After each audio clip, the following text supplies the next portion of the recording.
Alléluia. Gloire à Dieu, gloire à notre Seigneur Jésus-Christ. Seigneur, nous te rendons grâce, nous te disons merci. Merci Alpha Oméga, merci l'incomparable, merci le lion de la tribu de Juda.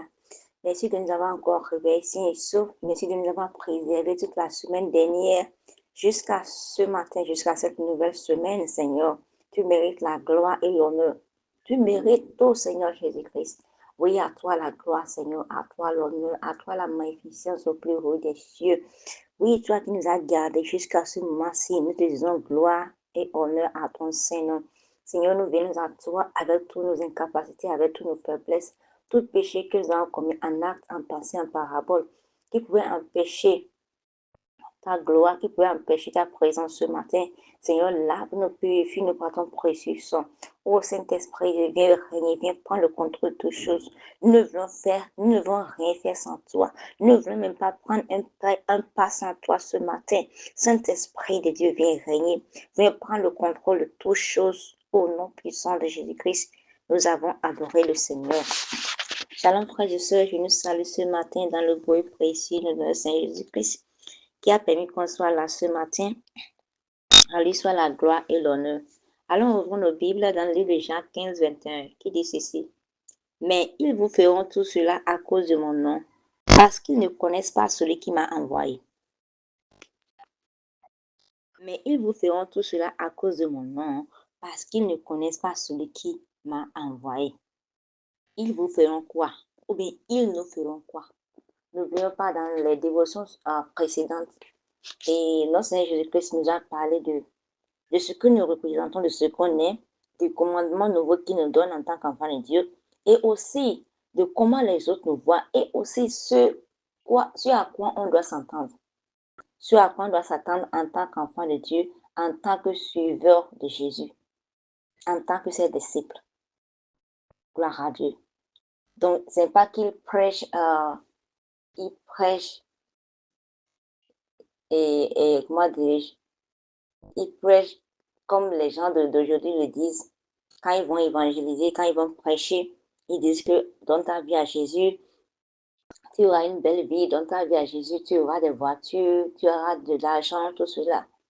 Mais on n'arrive pas à faire comprendre aux autres, ou bien aux uns les autres, que non, c'est vrai que lorsque tu donnes ta vie à Jésus, tu as le salut, tu as le pardon de tes péchés, gloire à Dieu, mais on ne leur dit pas ce à quoi il doit s'attendre.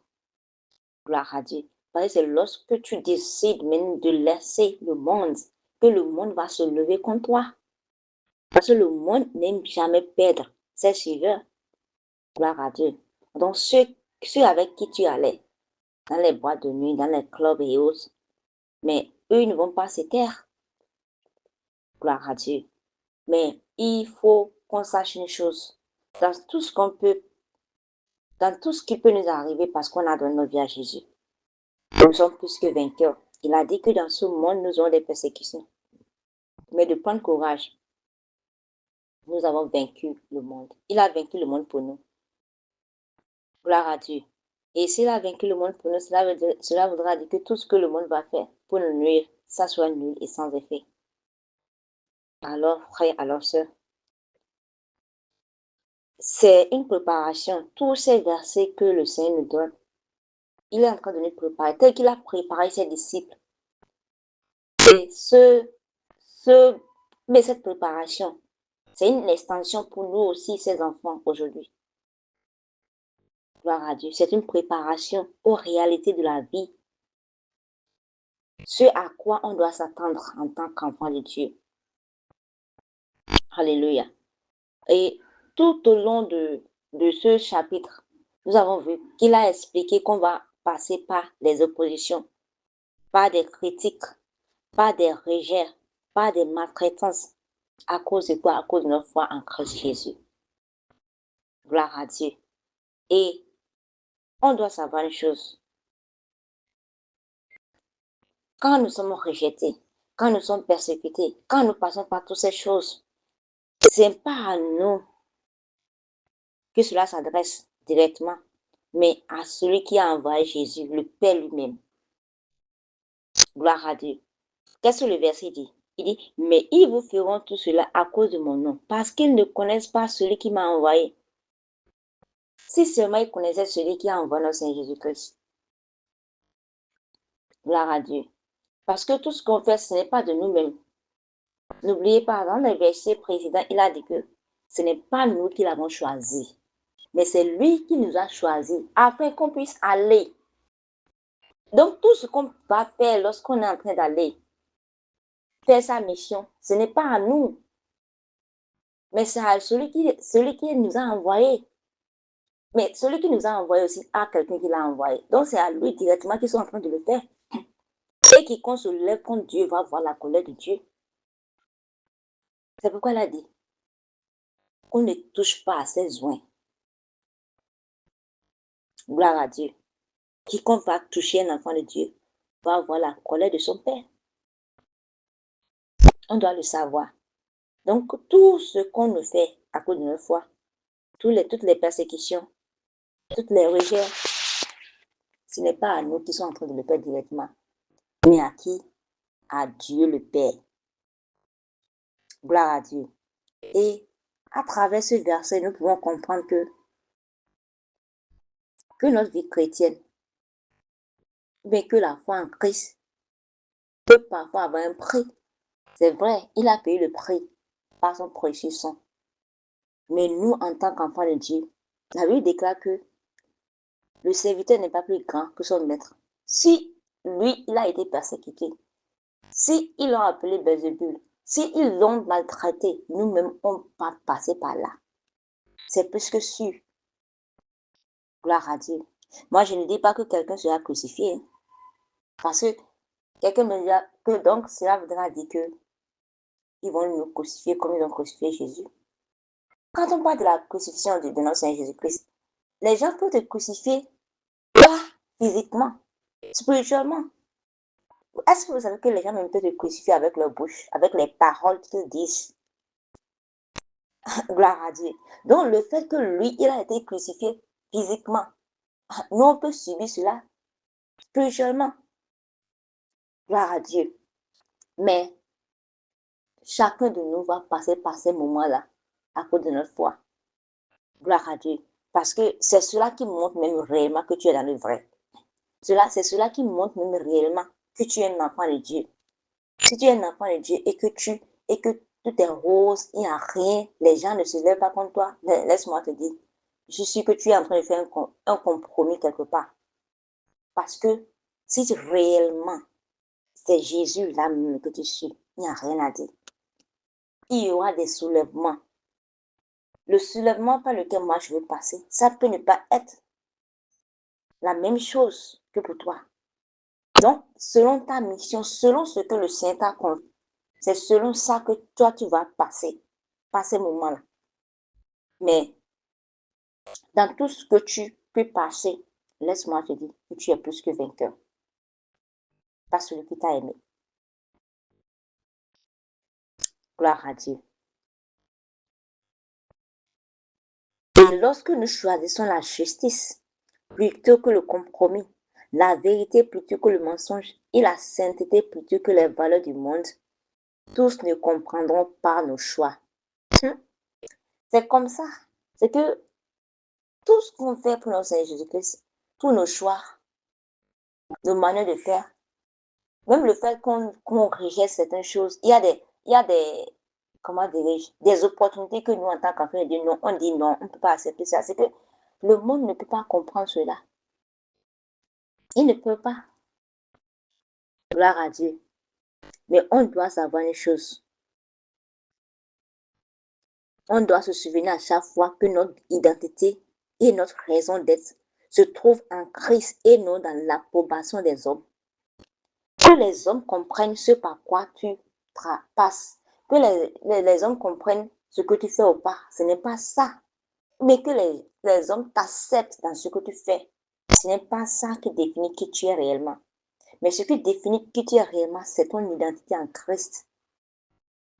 Gloire à Dieu. Et non l'acceptation des uns et des autres. Les hommes peuvent ne pas t'approuver. Ils peuvent ne pas t'accepter. Mais ce n'est pas ça qui est important. L'important, c'est que Dieu t'accepte. Parce que lorsque le monde t'accepte et que Dieu te rejette, t'assure tout. Il n'y a plus d'espoir pour toi. Mais lorsque Dieu t'accepte et que le monde entier te rejette, t'assure tout. Que c'est eux-mêmes là qui viendront encore se prosterner devant toi comme ils l'ont fait pour Joseph. Gloire à Dieu. Alors, au lieu de répondre à l'opposition par la colère ou à l'amertume, notre Seigneur nous appelle à répondre par l'amour, la patience et la grâce. Est-ce que c'est facile de le faire? Je n'ai pas dit que c'était facile. Mais lorsque tu décides de répondre par la patience, par l'amour, c'est que tu leur montres que toi tu es différent, que toi tu n'es pas comme eux. Gloire à Dieu. Tu leur montres que non, vous n'êtes pas dans les mêmes royaumes. Vous ne poursuivez pas les mêmes buts. Gloire à Dieu. Et aujourd'hui, nous sommes dans un monde où tout ce qui est pour Dieu, les gens persécutent cela. Les gens investissent même des millions pour voir les choses de Dieu détruites. Gloire à Dieu. Et ces personnes s'opposent à l'évangile. Pourquoi? Parce qu'ils sont ignorants. Parce qu'ils ne connaissent pas encore Dieu personnellement. Parce que le diable les a aveuglés. Gloire à Dieu. Isaïe a dit que il a endurci leur cœur afin qu'ils ne comprennent pas. Il les a aveuglés afin que même lorsqu'ils voient, ils ont des yeux mais ils n'arrivent pas à voir, ils n'arrivent pas à voir clairement. Le cœur est endurci. Il ne laisse même pas une opportunité pour eux de faire entrer cette parole pour pouvoir les transformer. Gloire à Dieu. Le point de ce monde les a aveuglés. Il n'y a que la grâce de Dieu. Il n'y a que le Saint-Esprit qui peut les convaincre. Alors nous, en tant qu'enfants de Dieu, quel est notre travail à faire? Notre rôle est d'être des témoins fidèles, reflétant le caractère de Christ par nos paroles et nos actions. Parce qu'on va toujours avoir ces personnes qui sont ignorantes, ces personnes qui croient que la vie tourne autour d'eux, ces personnes qui ils vont investir tous ces milliers pour vous voir détruire. Mais au lieu de leur répondre par le mal, au contraire, on ne répond pas le bien. Et ce qui est sûr, un jour viendra, ils vont comprendre que non, tu dois démissionner. Parce qu'eux-mêmes, ils voient qu'au fur et à mesure qu'ils font, toi, tu ne leur réponds pas le bien. Et que eux-mêmes là, non, un jour viendra, ils vont se dire que non, trop c'est trop. Il faut qu'on abandonne. Gloire à Dieu. Alors ce matin, Dieu t'appelle encore, Dieu m'appelle, Dieu nous appelle ce matin. Que lorsque nous sommes confrontés à l'incompréhension ou au rejet à cause de notre foi, de ne pas nous décourager. Gloire à Dieu. Au contraire, de rester ferme dans notre relation avec Dieu, sachant qu'il voit notre fidélité et nous fortifiera à chaque instant. Je ne sais pas ce par quoi tu traverses à cause de ta foi. Peut-être que tes parents t'ont rejeté. Peut-être que tu vis dans la nudité. Tu vis dans la faim. Tu as été emprisonné. Je ne sais pas. Ou bien tes amis t'ont abandonné à cause de ta foi. Ou bien ils t'ont appelé par tous les noms. Peu importe ce que tu traverses à cause de ta foi en Christ, ne te décourage point. Gloire à Dieu. Notre Seigneur Jésus-Christ, il est passé par toutes ces choses-là et il peut te réconforter. Le Saint-Esprit est là, notre consolateur par excellence. Abandonne-toi à lui. Remets-lui ton sort. Il te viendra en aide. Peu importe ce que tu traverses à cause de ta foi en Christ, tu n'es pas seul. Il est avec toi. Il est avec toi. Il va défendre ton cas. Et si Dieu est pour nous, qui peut être contre nous?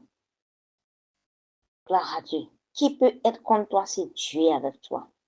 Alors abandonne-toi à lui. Ne te décourage pas. N'abandonne pas. Parce que tu es sur le bon chemin. C'est pourquoi le diable se lève. Et il va se lever en vain. Parce que Dieu va se lever pour toi. Et lorsque Dieu se lève pour toi, il t'assure tout. Tu es plus que vainqueur. Seigneur Jésus, nous te disons merci. Merci Alpha Oméga. Merci pour le privilège de porter le nom de Jésus. Aide-nous à demeurer fidèles face aux épreuves que notre foi nous impose, Seigneur. Remplis notre cœur d'amour, de patience, de grâce envers les autres. Que notre vie reflète le Christ et attire les gens à toi, Seigneur. Voici une nouvelle semaine qui se pointe à l'horizon, Seigneur. Bénis cette semaine pour nous. Seigneur, du début jusqu'à la fin de cette semaine, précède-nous pour redresser tous les chemins tortueux. Au nom puissant de Jésus, bénis nos efforts, Seigneur. Bénis l'œuvre de nos mains. Seigneur, Lave-nous, purifie-nous. Guéris tous nos cœurs remplis d'amertume, tous nos cœurs remplis de colère à cause de ce que nous avons subi. Remplis notre cœur de ton amour et ta grâce. Seigneur, connecte-nous à cette personne que tu as déjà préparée cette semaine pour nous. Et cette personne que toi-même tu veux qu'on puisse aider cette semaine. Merci Seigneur, car tu le fais bien. Reçois la gloire. Merci parce que cette semaine est bénie. Cette journée est bénie, sanctifiée. Ta main puissante sur cette journée et que tout ce qu'il m'a déjà programmé en ce jour est déjà nul et sans effet. Merci parce que cette journée est déjà sanctifiée, purifiée par le précieux sang de Jésus-Christ. Merci parce que nos allées et nos retours sont sanctifiés. Merci Seigneur, car tu le fais déjà. Au nom puissant de notre Seigneur Jésus-Christ, nous avons prié. Excellente journée à chacun de tous et shalom.